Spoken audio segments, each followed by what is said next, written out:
In the last video, we did talk about model, and this video let's talk about view. So in the view, we can say there are two groups, screens and cells. All the view related files should be under the view group that includes screens and cells. Screen represent the main screen of the app and cells represent the table view cells. So let's see about the home view. Let's run the app to understand it better. So home view represents this first page, home page, and in the home view we have a search bar and table view and an activity indicator view.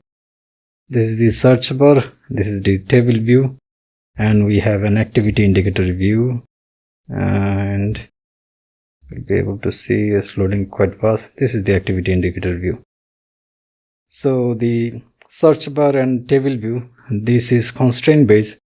That's why translate auto resize masking constraint is false, but the activity indicator view, this is frame based.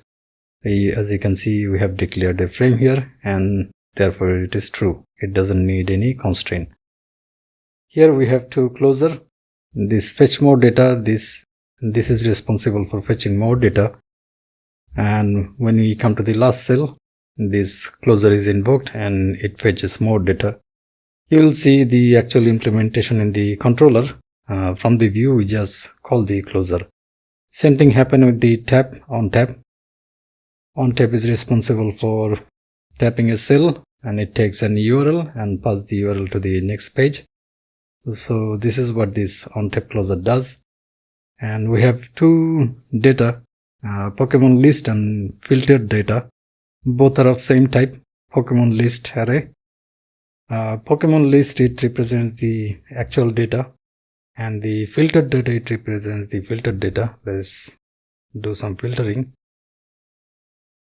This is the filtered data. So the filtered data represents the filtered one. And this is the initializer. In the initializer, we add some sub view, the search bar and table view, and then we set up the layout. As it is a constraint based view, we have to declare some constraint. We are not using any storyboard, so everything is written with code. And then we have some condition about the view. Is filtering or reload table view. Now let's talk about the data source. In the data source, we have number of rows. It depends on filtering. If it is filtering, it will show from the filtered data. Otherwise, it will show from the Pokemon list.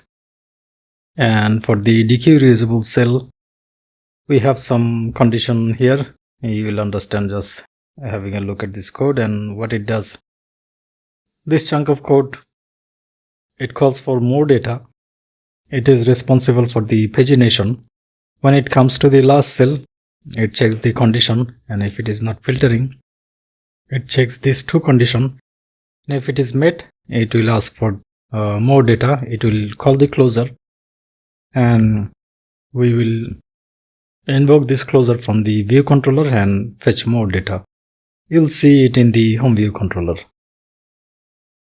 And about the table view delegate, this is for height for row at index path.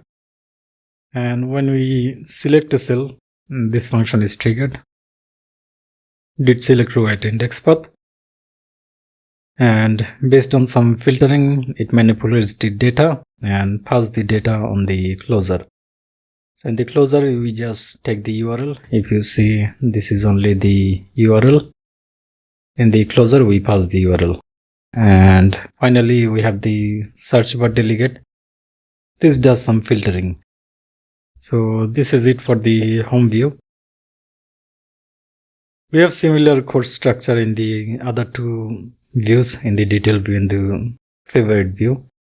Here are the declaration of the element, the view, image view, label, and also we have a closure and some data, just like the home view. We are adding the elements in the sub view, and here are the constraint setup. And here we are updating the UI with some data. We call this a function from the controller, view controller, and pass the data from the view controller. You'll see it in the view controller. And also here is the tap action. When we tap a button, it does something. It passes the closure with some data. So this is for the detail view. And the favorite view, the structure is also same. We have the closure and the data. We have only a one element table view. We are declaring the constraint and some logic, table view, data source, and delegate. Finally, we have some cell. These are very plain and simple. Only some basic element, name level, constraint, that's it. And favorite view cell, same. We have some image and name, constraint, that's it. And one more thing related to view is the tab bar controller. And in the scene delegate, we are actually implementing the tab bar controller. Here you can see we are implementing the tab bar controller in the scene we'll connect to. And we are assigning the color of the tab bar, and we are assigning two view controller. First view controller and second view controller, which is some view controller and favorite view controller. And we are using this base navigation controller. Base navigation controller inherits actually UI navigation controller. But the base navigation controller, we have this appearance, which is responsible for the color, purple color, and this is responsible for the tab bar purple color. And we are giving it a name and image. Yeah, that's it. And the view controllers here. So this is responsible for the implementing the tab bar controller. So that's it. This is all related to view.